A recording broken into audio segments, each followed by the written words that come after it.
Oke, Assalamualaikum warahmatullahi wabarakatuh.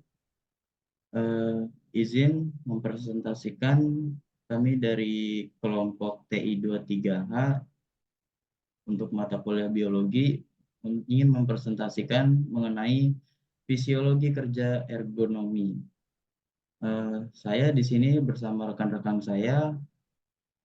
Yang pertama ada Oktav, yang selanjutnya ada Nur Sinta Mutiarawati, kemudian ada Ayunita Zulfanida. Oke, yang pertama yaitu latar belakang pengertian fisiologi kerja. Yang pertama, menurut Wikipedia Indonesia, fisiologi dari kata Yunani physis, alam, dan logos, yaitu cerita, adalah ilmu yang mempelajari fungsi mekanik, fisik, dan biokimia dari makhluk hidup. Menurut Kamus Besar Bahasa Indonesia, mendefinisikan fisiologi sebagai cabang biologi yang berkaitan dengan fungsi dan kegiatan kehidupan atau zat hidup, organ, jaringan, atau sel. Kemudian sehingga dapat ditarik kesimpulan bahwa fisiologi adalah cabang dari ilmu biologi yang mempelajari tentang fungsi normal dari suatu organisme, mulai dari tingkat sel, jaringan, organ, sistem organ, hingga tingkat organisme itu sendiri. Kemudian bekerja adalah hasil kerjasama dalam koordinasi yang sebaik-baiknya dari indera mata, telinga, peraba, perasa, dan lain-lain. Otak dan susunan saraf-saraf di pusat dan perifer, serta otot-otot. Selanjutnya, fisiologi kerja merupakan ilmu yang mempelajari informasi mengenai seberapa besar aktivitas sistem tubuh seperti sirkulasi darah, pernafasan, pencernaan, dan aktivitas muskuloskeletal dapat bertahan tanpa mengalami kerja yang berlebih dan mengalami kelelahan. Selanjutnya ada fisiologi tubuh. Fisiologi tubuh itu terdiri dari faktor psikologis, kapasitas kerja, lingkungan, beban kerja, latihan, performa tubuh, dan produktivitas kerja. Dan selanjutnya akan dijelaskan oleh Nur Sinta Mutiarawati. Silakan. Jenis kerja secara umum dibedakan menjadi dua, yaitu kerja fisik dan kerja mental. Kerja fisik itu adalah kerja yang memerlukan energi fisik, otot manusia sebagai sumber tenaga atau power. Kerja fisik akan mengakibatkan perubahan fungsi pada alat-alat tubuh yang dapat dideteksi melalui konsumsi oksigen, denyut jantung, peredaran udara dalam paru-paru, temperatur tubuh, konsentrasi asam laktat dalam darah, komposisi kimia dalam darah, dan air seni, tingkat penguapan, dan lain-lain. Untuk kerja mental adalah kerja yang melibatkan proses berpikir dari otak kita. Pekerjaan ini akan mengakibatkan kelelahan mental bila kerja tersebut dalam kondisi yang lama. Bukan diakibatkan oleh aktivitas fisik secara langsung, melainkan akibat kerja otak kita.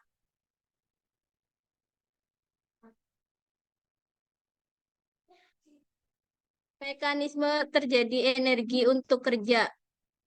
Agar otot dapat berkontraksi melakukan kerja, diperlukan adanya energi. Secara konseptual, energi diperoleh dari zat-zat gizi yang berasal dari makanan yang masuk ke dalam tubuh. Untuk memahami proses ini, perlu diketahui fungsi-fungsi yang terkait dengan produksi energi dalam tubuh, yaitu sistem pernafasan. Fungsi utama sistem ini adalah untuk menyediakan oksigen sebagai tubuh dan mengeluarkan karbon dioksida, air, serta panas yang dibawa oleh darah. Selanjutnya, sistem kardiovaskuler. Sistem peredaran darah memiliki fungsi utama sebagai pembawa oksigen dari paru-paru serta sebagai zat gizi untuk diedarkan ke seluruh sel tubuh di mana proses metabolisme selanjutnya berlangsung.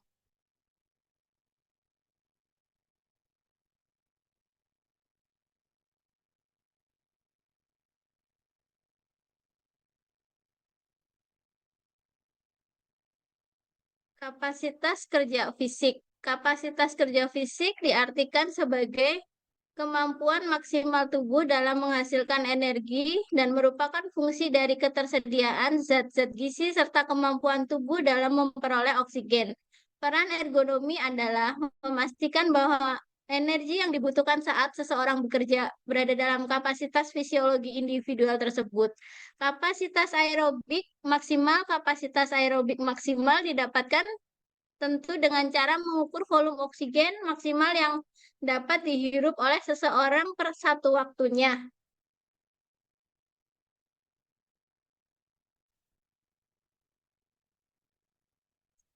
Metode mau berubah jadi konsisten berdasar denyut atau penelitian bukan mengukur perhati dan denyut naik selang memutar susi kerja fisiologis makan dan gitu jika dan jantung menit dan kulit menit darinya 100 belum beras 100 belum hangat setelah 6 menit hangat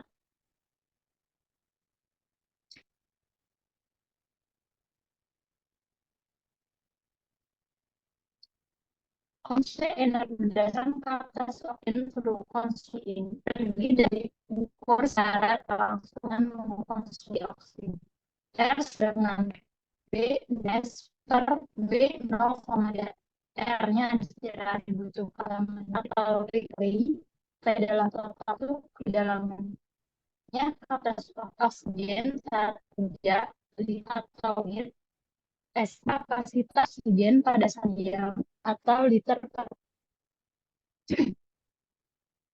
faktor yang mempengaruhi beban kerja. Faktor eksternal adalah beban kerja yang berasal dari luar tubuh pekerja atau tak sendiri, organisasi dan lingkungan kerja. Faktor internal adalah kerja yang berasal dari dalam tubuh itu sendiri sebagai akibat ada reaksi dari beberapa eksternal.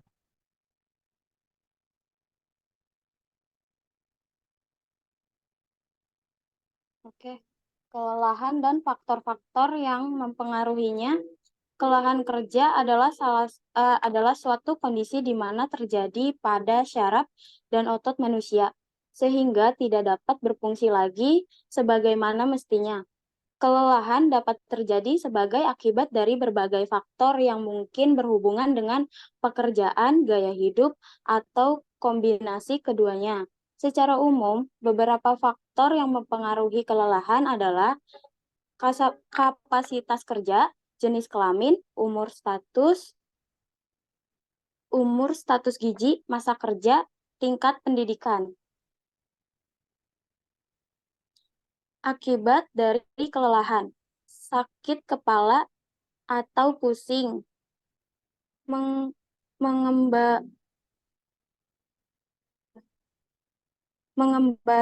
atau pikiran terputus melamun, kurang konsentrasi, penglihatan kabur atau kesulitan menjaga mata terbuka, menguap terus-menerus, mengantuk yang santai, perasaan atau jauh tertidur dari tempat kerja, kemurungan seperti mudah marah, masalah memori jangka pendek, motivasi rendah, halusinasi, gangguan pengambilan keputusan penilaian, memperlambat refleksi dan tanggapan, fungsi sistem kekebalan tubuh berkurang, peningkatan kesalahan, tidur diperpanjang selama hari-hari libur kerja, tertidur selama kurang dari 1 detik untuk beberapa detik, dan menjadi tidak menyadari telah melakukan atau dikenal sebagai tidur mikro,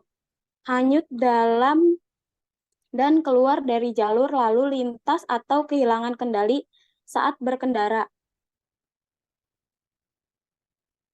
Mengurangi kelelahan otot. Mengurangi beban kerja dengan melakukan perancangan kerja, mengatur periode istirahat yang cukup didasarkan atas pertimbangan fisiologi, mengatur guru kerja dengan baik dan menyeimbangkan tekanan fisiologi di antara anggota pekerja, menyediakan air dan garam yang cukup sebagai pekerja yang bekerja dalam lingkungan kerja yang panas.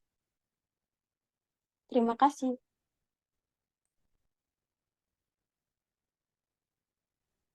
Baik, sekian presentasi dari kelompok kami. Kurang lebihnya mohon maaf. Wabillahi taufiq wal hidayah. Wassalamualaikum warahmatullahi wabarakatuh.